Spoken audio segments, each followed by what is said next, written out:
Sweet. So I'm Adam Pocius, coordinator of instructional technology here on campus. Does anybody know what the heck instructional technology is all about?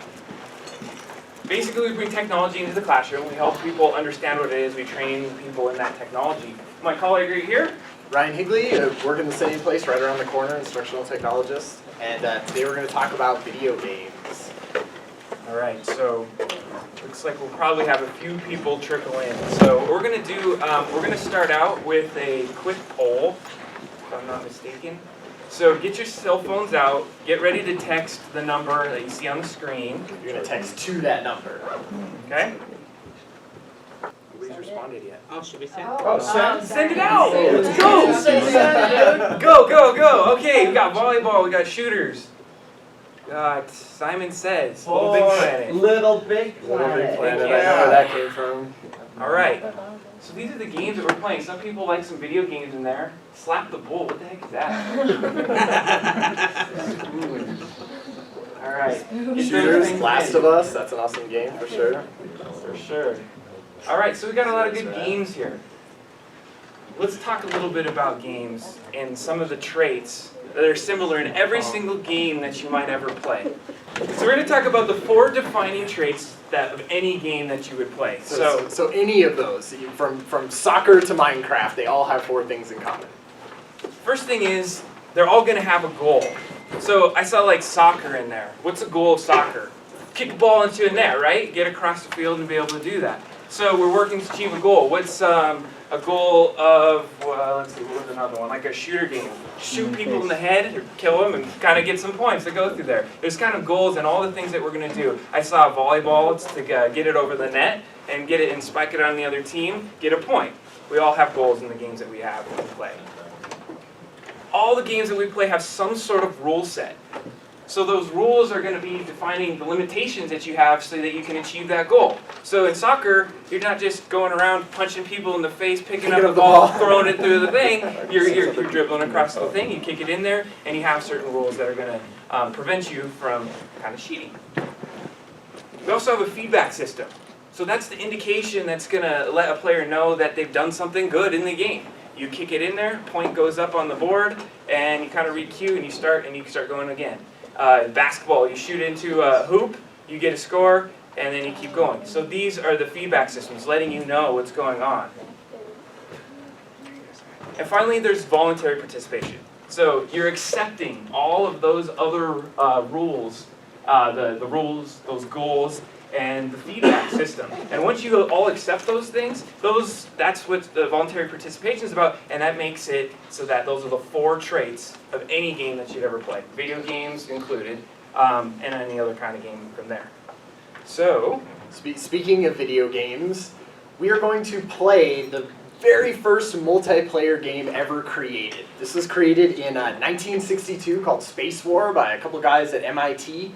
And there were video games before this, but Space War is the first multiplayer one. So we need 2 people. Who wants to play? who's going to play? Come on, please don't be lame. No volunteers. We need 2. At We need people. 2. Okay, There you these go. guys Get come up on. there. Do it. One Somebody more. on this side. A woman. All right, there you go. Thank All right, we got 2. you. So we're going to show you how to play the game first, and then you'll see. So you're going to have to kind of crowd around here. But what we got here is these little rockets on here, and you're going to be trying to fly around and shoot each other. So you guys, you're going to be on the right-hand side, so you're going to be the JKL and this I. So when you hit the K here. And basically there's like sort of a black hole. You're a black hole in the middle that's sucking you in. And so what we're trying to do here is fly around with our little rockets, and they'll kind of get off on the corners sometimes, and we're going to try to shoot each other. This is made in 1962. All right. You go ahead and try it out. Right. So it's WASD. Okay. So you're WASD. So what's great about this thing is this is in 1962. We started these games. Now this is an emulated version of the game, but it's essentially what was happening at that time. This is the start. They're using vectors to be able to do these kinds of games. All right, it's going to re-cue. Here we go. All right. Go, go. I'm gonna go away. Come on, kill him. Who's going to win? Shoot him in the Oh, head. black hole! Black hole. All right. Nice. Thank you, guys. Yeah, thank you. Thanks. Well done. All right, so that's one of the first games. Pretty cool. We still play it today. We're going to see how far it's gone. I mean, we're playing ridiculously awesome games on our phones already today, and you can see what's happened just in a short amount of time. Yeah, that's 1960s when this came out. Is not that long ago, really, in the span of entertainment. So I'm going to talk about a little bit, just a brief history of video games. Like we were saying, started sort of in the 60s, and because of that short amount of time, there are still people alive who were creating the very first video games that are creating video games now. And so as an entertainment medium, that's different than a lot of like movies and plays and things like that have come before it. So Generation 1, and we're going to talk about consoles mostly at this point. I'm going to get into computer games in a little bit. But Generation 1, from the 1970s, this is where we're talking about vector-based graphics. Just like we played just with Space War, the most popular one, or one that people think of with that, is Pong. And these games came on dedicated machines. You did not buy a console and then buy multiple games for it. You bought a Pong machine. You bought specific consoles for that one. There was Atari or the Odyssey and things like that. That comes next. But these ones were basically just those specific games. So Generation 1. Generation 2 and 3, that was like the 1980s. And Generation 2, that brought in swappable cartridges. So you had that Odyssey system, the Atari system. That meant that you could buy one system and buy multiple games for it. The problem was that during in between this Generation 2 and 3, there was a massive video game crash. And that happened because people were, it was sort of easy to make games. You could make small ones, and there was no consistency between them. So people were putting out total garbage by the end of the Atari. Like, have you ever heard of the game E.T. for Atari? E.T. was a game based off the movie, right? And they made tons of them, and they were the worst game imaginable. They were basically trying to cash out on the game, and they said, okay, we got this really popular movie, let's go throw together some game, and we're going to sell it. And so they made a bunch of copies, and what they do? They made a bunch of copies, couldn't sell any of them practically. So they had tens of thousands of copies of this game, took it out into the middle of the desert in Arizona, dumped them in a giant hole. That was basically where video games were at that point. People were writing it off as a toy, as a fad. That was basically it. Then you get into Generation 3, and that's when Nintendo came in. So that was the Famicom system in Japan, or probably you know it more as the NES or Nintendo. That was the first one, and really what happened was there was a guy named Miyamoto that started that. I don't know if anybody's ever heard of him. He still makes games for Nintendo, and really what he did is he created compelling software for those consoles. So before, you had a console with tons of games, but none of them, no one cared about them. But these ones, Mario came in, he did Donkey Kong, all of those ones are from that one guy. And Zelda, all that stuff. And that meant that people wanted to play those games, and it was a huge resurgence back when you get to Generation 3 in the 80s. So then Generations 4 and 5, that was from the 1990s. And this is where we start getting into disc-based media. So PlayStation, Sega CD, even though that didn't really go over. And we could up the fidelity of all of those things. We went from sprite-based, which is sort of pixels and everything, to three-dimensional games. So we could get games that fully in worlds and things like that. So Generation 4 and 5 is sort of the PlayStation era in that time. And we were talking about consoles at that point, but I do want to mention computer games here too. There were computer games before the 1990s, but what we're talking about now is sort of how we think about computer games, not text-based adventures and stuff like that from earlier. But this is where we got Doom, we got Quake, people were definitely playing on there. And the reason they were doing it was a couple fold. Better graphics and sound, and you had a full keyboard that you could use for input into that game. And what was good about that is you couldn't play things like airplane simulators or SimCity or something like that with two buttons on a controller that you got with the NES. So lots of things like RPGs and stuff like that were really popular on computer games at that point. They were also difficult, or they were easy to steal at that point, so there was no DRM, which is digital rights management at that point. People weren't even thinking that. I could get the game and I could make copies of it and give it to my friends. They were difficult to play though, and that's why it was a niche audience really at that point, because you had to know, oh, is my computer going to be the right specs? Is it going to have the right drivers and video card? And all that sort of stuff wasn't fleshed out at that point. So it was still hard to play computer games in the 1990s. So then Generation 6 and 7, we're at the very tail end of 7 right now. So Generation 6 and 7, that's where we start getting lots of online play. The original Xbox is the first console to have an Ethernet port in it to connect people together. Motion control was big in this. In Generation 7, media and social integration were using our consoles for more than just playing video games now, right? People have 360, people have a Wii. You might, watch Netflix on it or something like that. That media and social integration is a big part of even the new consoles going forward. So, and then at that same time, so that was in the 2000s, computer games in the 2000s sort of took a nosedive. People thought that computer games in the 2000s was going to die out. They thought it was going to be replaced by everyone just buying console games. And there was a couple reasons why. There was more security, so we started to do more DRM, so people couldn't just flat out steal them. And then it wasn't getting to the point yet where you could go online and sort of get BitTorrents and things of that.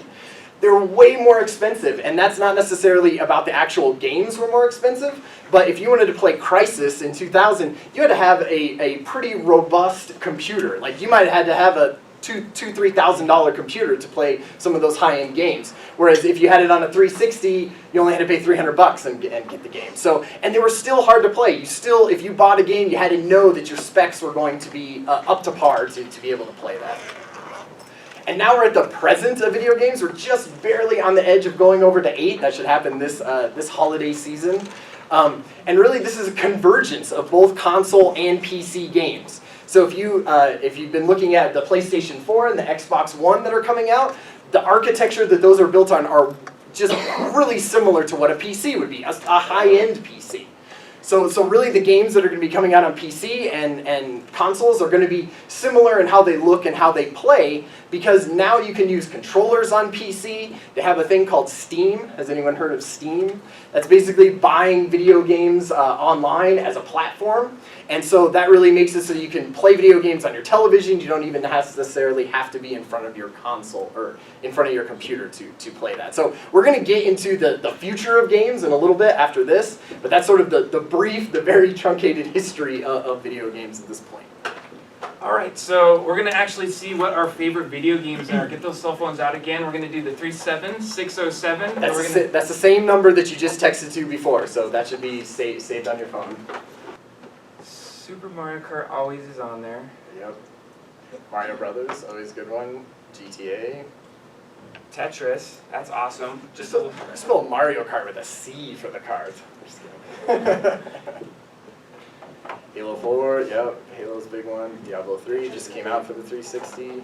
I brought up a little piece of history. Moon Patrol, I like it. When I was, one of my first gaming systems ever was the original Game Boy. I still have it. I still play on it every so often. Have a little Tetris in it as well. And so this was my first system that I ever had. I had to go pay for it and get it myself. Just to kind of show you how far we go, it was handheld. It's not really that much bigger than a cell phone, but it did have a little screen. So I had some cool accessories for it that I might want to show off. I have this nice little magnifier glass. Can you imagine just playing with these anymore? Now we have it all in the palm of our hand. Just to show you something else that we had, this was back from the 1970s. This is one of the very first handheld games that you had called Blip. And all it had is little LCDs in there. I tried to plug it in this morning, or actually put batteries. It's broken, unfortunately. But basically, a little red light goes back and forth. It's like an earlier version of Pong. So it's kind of interesting to see how far we've come today when you start looking up at these games that we have. We've got a lot of cool games up here. I see that got some Halo people in here. I definitely will play a lot of Halo. GTA 5, I kind of expected that. We even have some independent games too, Fat Princess. Okay, so we're going to talk about the development costs of games, and before that, I just want to mention, why do we play games so much? Does anybody have a concept like why? It's really to make us happy. And if you think about how games are, you want to go in there and you just want to play. And the reason is that they're always keeping us on the edge of our abilities, these games that we have. So we're always trying to do a challenge, and we're trying to get to that next level, and we get really engaged in that. And that's one of the bigger themes that we want to talk about in regard to games. And we're going to talk about another concept of gamification that we're going to get to in a little bit here. But right now we're just really discussing the reason that we like to play games is because there's clearly defined rules and goals, and that we can always be getting to that next level if we can have the extra skills. And sometimes life doesn't give you that, right? Sometimes life doesn't give you clearly defined goals and let you get little rewards at certain things by doing small stuff, but games can give you that. So that's a lot why they've gotten so popular over the last few years.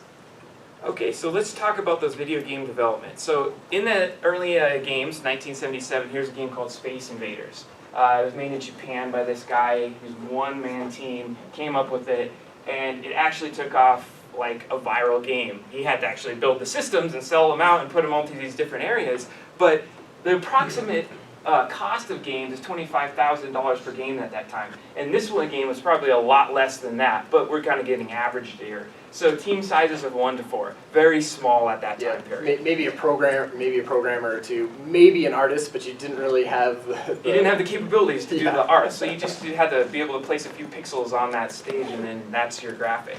So then we go to more of the era of the 8-bit games. We're starting to get a little bit more integrated with what we can do with the art side of things. Approximate games are about $125,000 per game. Now, Super Mario Brothers probably was a lot more than $125,000, but the average game of that period was around there. We had team sizes of about 8 to 12.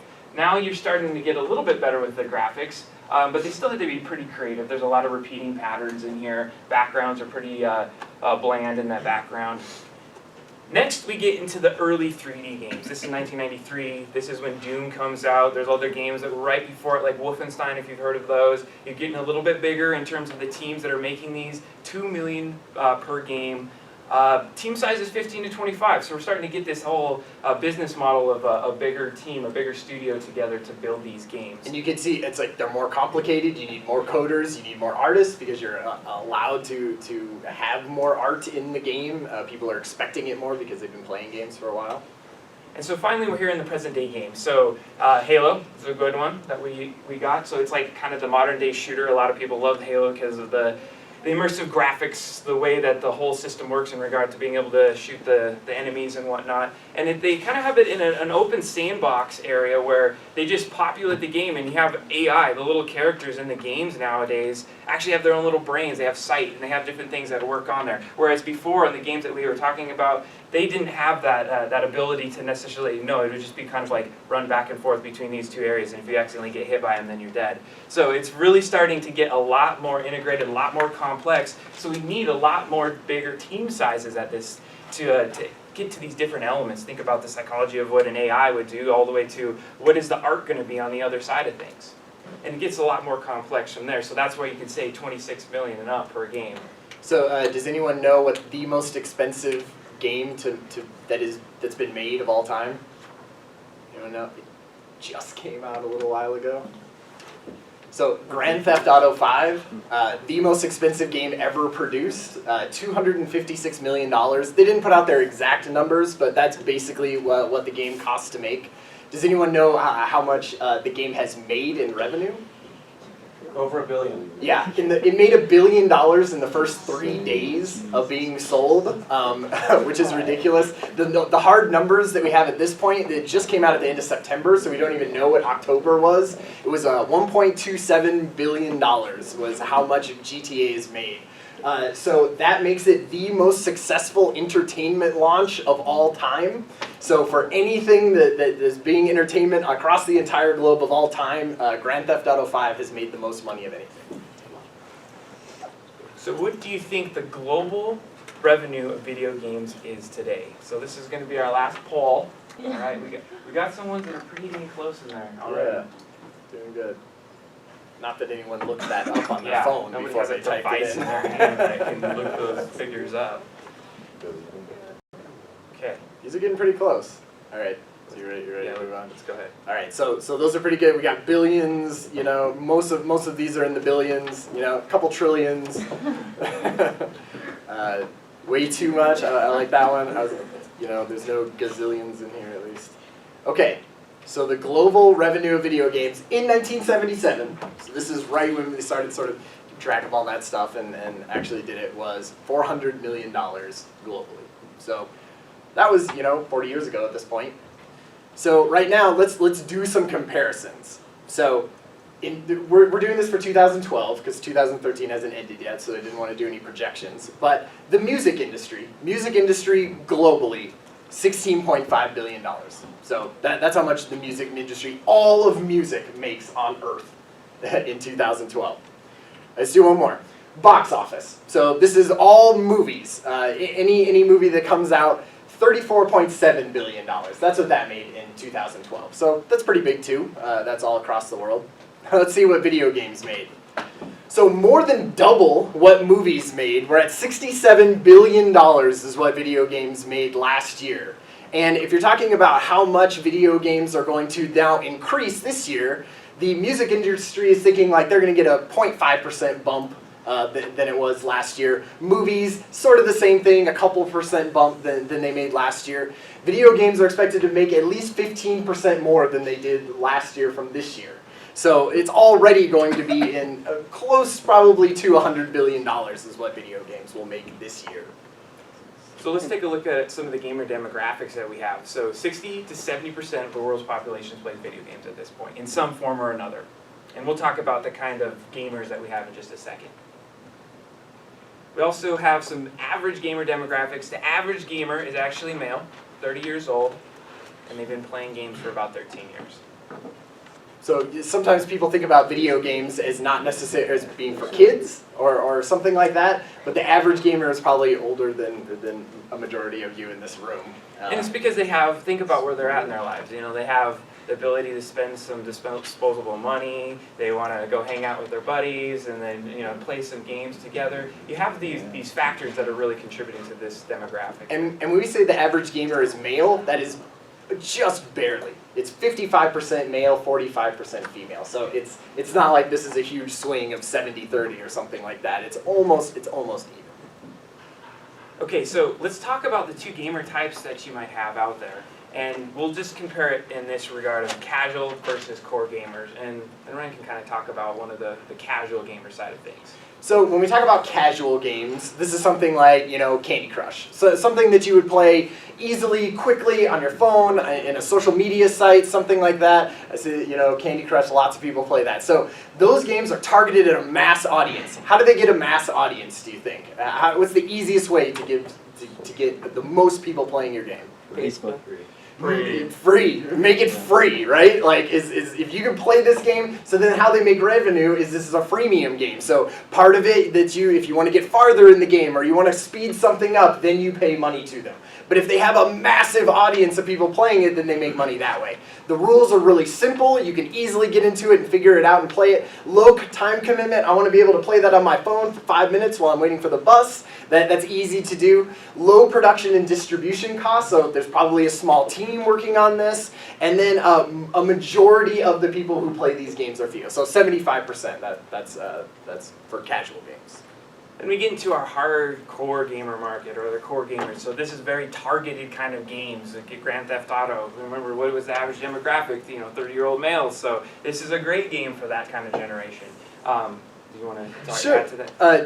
No, go ahead. Yeah, so and then we have a lot more complex rules. The games are a little bit more difficult to play. You are usually going out and purchasing that for premium $60. There's going to be a big time commitment to that. You're going to have to go to that game a few times. You're going to sit for hours at a time. You're not going to just be hanging out at the bus stop playing, you know, this game here.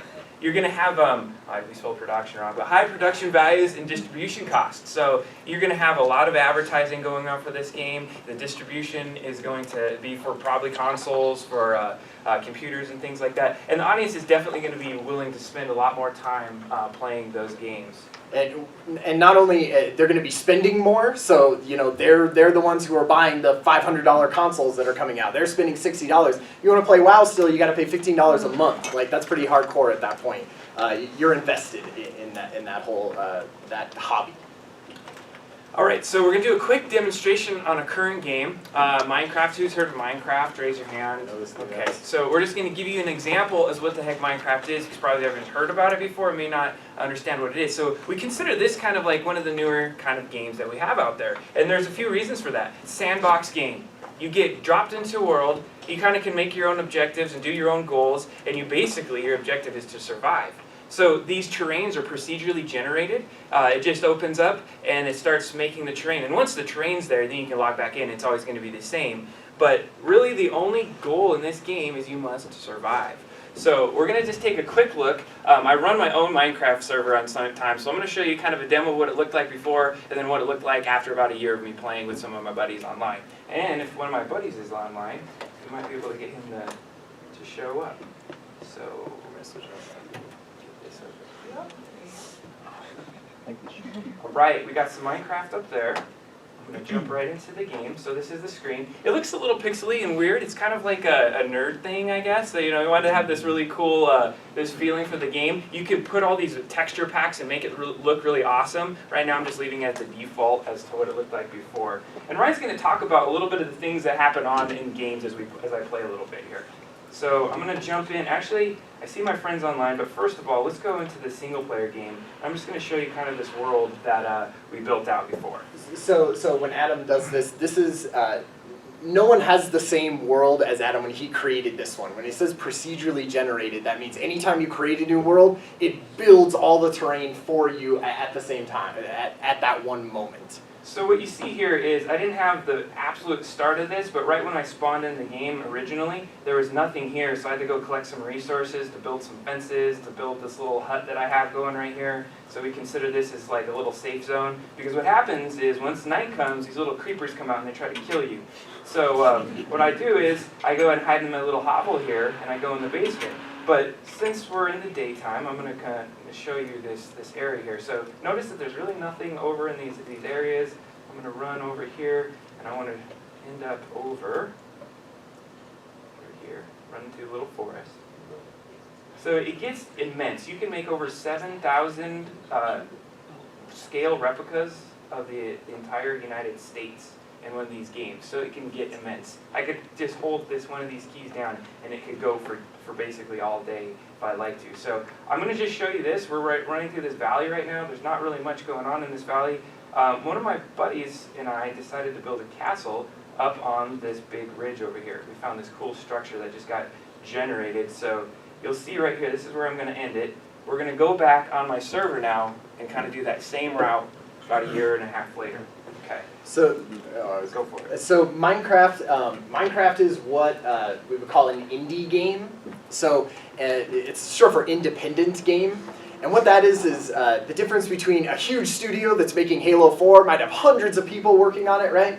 An independent game is more focused on small teams. So it's sort of like what we had back in the day when people were creating video games, very small teams, just a few programmers and artists.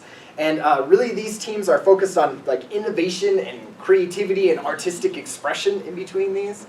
You know, indie games have become way more popular. Xbox Live has indie games. Steam greenlights indie games, small teams doing that. You might have heard of Castle Crashers or Super Meat Boy, Bastion, Limbo, those types of small games coming out.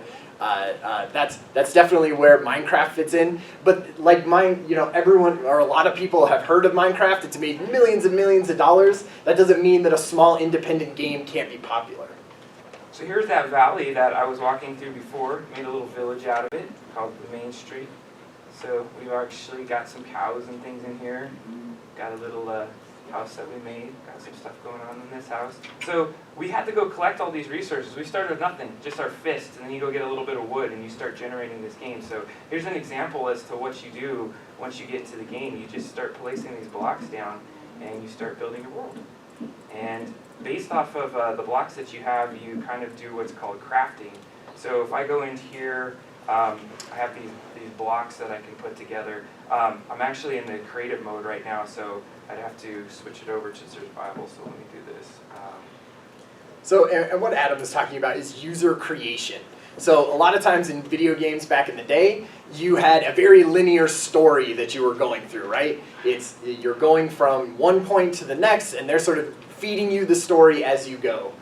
What this game is saying is this is big and open world, and you create some of the content that is going into the game, and then you can share that with other people. That's been a big thing with connecting video games in the last generation. Big on computers too, obviously. So when you're talking about user creation, that can be Minecraft, or Halo does like Halo Forge, which is creating your own multiplayer maps. I know we were talking a little bit about Little Big Planet. Just wanted to point out that I was basically crafting my equipment in the game. So you just go get these resources, raw resources, and you have to make things. So I made a little pickaxe, and now I could actually go and I could grab little things. You probably want to pickaxe dirt. You've got to make a shovel for it. But right now I'm going to meet up with my buddy in here. And so, user creation inside games is not a new thing. people were doing user creation type stuff back when they were playing Dungeons and Dragons together. If you played Dungeons and Dragons ever, it's a flat board top game that just it gives you no direction. You have to create the story that you're doing it. And people made multiplayer maps for Counter-Strike and Neverwinter Nights and stuff like that, but it was always really complicated. It was for computer programmers, it was for nerds, people who wanted to be really super into that whole thing. Whereas Minecraft and Little Big Planet and stuff like that has made it really easy to create stuff and really easy to share with it. And a lot of times gamers are into that creation part of it, being creative inside of the world.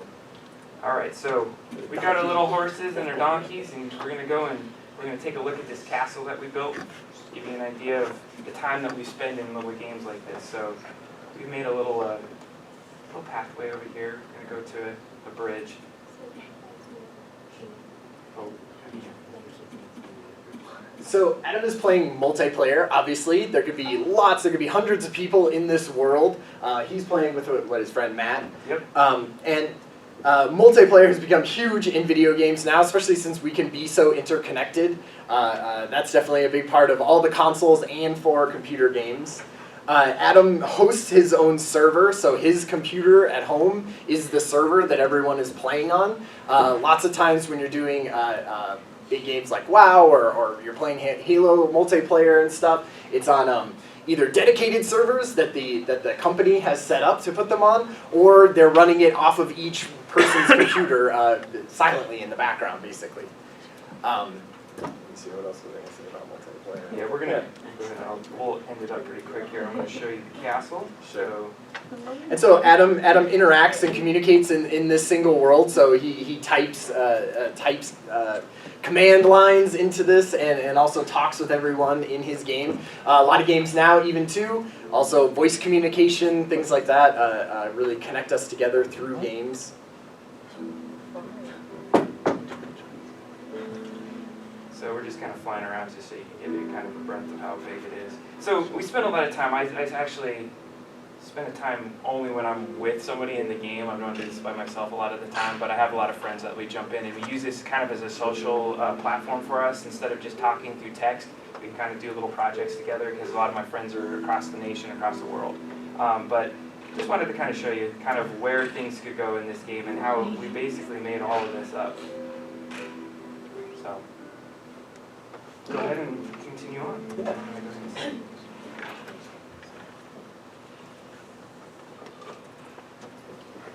Cool. So when we talk about video games in the present or video games going forward in the future, there's lots of new gaming markets. You know, we were talking about more and more people are playing video games, and that's not because everyone's buying an Xbox 360. That's because there's just so many more places to play video games and more opportunities for different types of games for different types of gamers. You know, we talked about casual and core gamers, but the new gaming markets are like mobile games, so you know, people playing Angry Birds and stuff like that on their mobile phones, and those are even getting more complex and everything as mobile phones become more powerful. There's free to play and freemium. We sort of talked about that with Candy Crush, so if you can jump in and play a game for free, more people are going to be playing that. And then we also have episodic games. So I don't know if anybody played like The Walking Dead on Xbox or on your iPad or things like that. That's games that they do a small chunk of it, like a chapter basically. And so it's sort of the television model, right? Where a new episode comes out at a certain time during the week or that month. You consume that media during that time, and then you wait until the next one comes out and they put a cliffhanger at the end. So that's sort of the new way of getting games to everyone, paying $5 to play a single episode of something. And then Oculus Rift. Has anybody heard of Oculus Rift? It's the new thing where you're going to put some glasses on and it almost feels like you are in a 3D world. It's virtual reality. Virtual reality gaming. Which we've been promised that for a long time, but Oculus Rift is. But this is pretty legit because of how it goes on your eyes. They were able to make it feel like you're actually in the game. There's no peripherals that you have at this point. Once you are in that game, you feel immersed. And then you actually can play, there's controllers and there's certain motion controls with your head where you look around, you feel like you're looking around. I mean, they're on the verge of having this thing out, so if you haven't heard about Oculus Rift and you're really into games, you should definitely be checking that out. So one of the things that I would like to wrap this up with is about gamifying all things. The whole new trend is gamification. And if you've heard of what gamification is, it's or if not, it's the use of this game thinking and mechanics in a non-game context to help engage users and solve problems. So it's not just taking a game and putting it in a scenario, it's taking pieces of a game and integrating it with that. So for example, I wear this little wristband right here. It's a Fitbit, if you've ever heard about it. Basically tracks my steps, tracks my sleep patterns, tracks different things. But what makes it gamified is I have a few of my other people that that have these Fitbits. My wife has it, some of my friends have it, and we compete against each other in real life. How many steps can we get? So sometimes like, I'm gonna park the car over here today, honey. And then she's like, why? Because I want to walk across campus to get those extra 100, 200 steps. Because there's leaderboards where Adam wants to be on the top of that leaderboard. So it's like a competition in there. And it's in other markets right now. You get onto certain websites and then they'll give you an achievement for maybe doing a few things within the game. And you're like, oh, if you now sign up for our service, we'll give you this little achievement. And if you get so many achievements, we'll give you X amount of something in the game. And in there, that's like a bonus. You get some coupons or things like that. So it's used in business. We're really into looking at how it can affect education as well. So that's one of our primary research areas is gamification and education. And it's still kind of an area that needs a lot more research. It's not just throwing badges at people because they do an assignment. We don't want some exact duplicate to what the grades are at this point. But if you think about how games are being developed nowadays, or at least education is, what do you get at the end of your education? You get a transcript. What does it look like? Looks like a receipt from Walmart. Seriously, if you look at it, it's just a printed out piece of paper. It doesn't give you any kind of indication of where you mastered things, who your instructors were in those particular courses. There's no context for that grade that you're looking So at, if right? you think about it, if you're earning badges of mastery through your education that says, hey, you were really good at this, you're really good at that, really good at something else in a class period, and then at the end you have this big roster of different maybe mastery badges that you have done and things that you could potentially show future employers. These are things that are already being worked out in a lot of education environments right now. These platforms to show this mastery give you a little bit more breadth of what you've been doing in the classes. One of the great examples that I had seen is there was this Nobel Prize winner, and he was a chemistry professor, and he was teaching this undergrad chemistry department. But when you look at it in a transcript, it just says you got chemistry credit.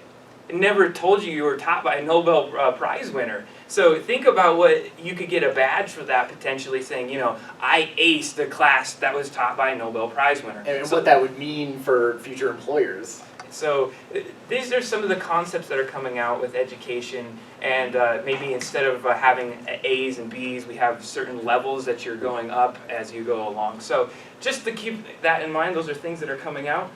So at this point, mission complete. We've learned a little bit about video games. We do have a quick, let's see, do we have time for it? I don't think. 5 minutes, right? Okay, time. Yeah. Good. So this is sort of, this is a mock-up, a video that someone created for the possibility of gamifying our entire life going forward into the future. So it's just a couple minutes. And we're not necessarily saying that we're going to be all doing this, but it's a pretty interesting concept. Welcome.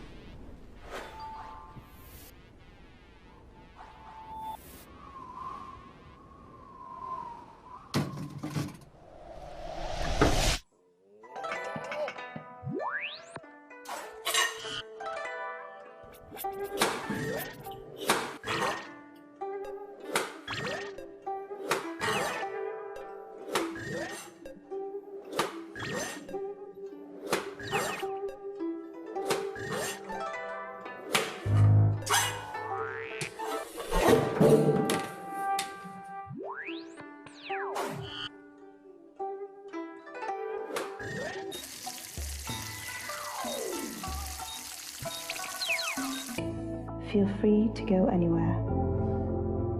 Reminder, date at 9 p.m. Choose outfit.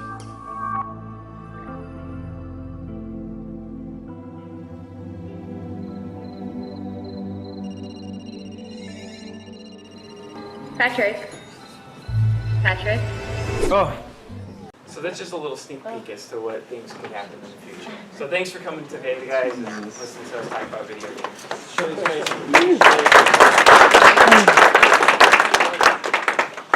We still got 5 minutes, so let's have some questions. Yeah, what's up? Any questions? Down, Devin. Any questions? Go ahead. you get the PS4, Xbox One? Did we get it yet? Yeah, I have the Xbox One reserved, but it comes out. When does that come out? If you're gonna get it this time. Yeah, Xbox One. I'm an Xbox player, I guess. That's sort of where my ecosystem lives. Total revenue 2012 for video games, is that just like the purchasing of the game itself, or is that like Xbox Live subscription and like all that? Yeah, I think it's all of those things. It doesn't include like if you were on Xbox Live and you bought a movie or something like that, or rented a movie where you could do that. Like that's not in part of that. Right, But right.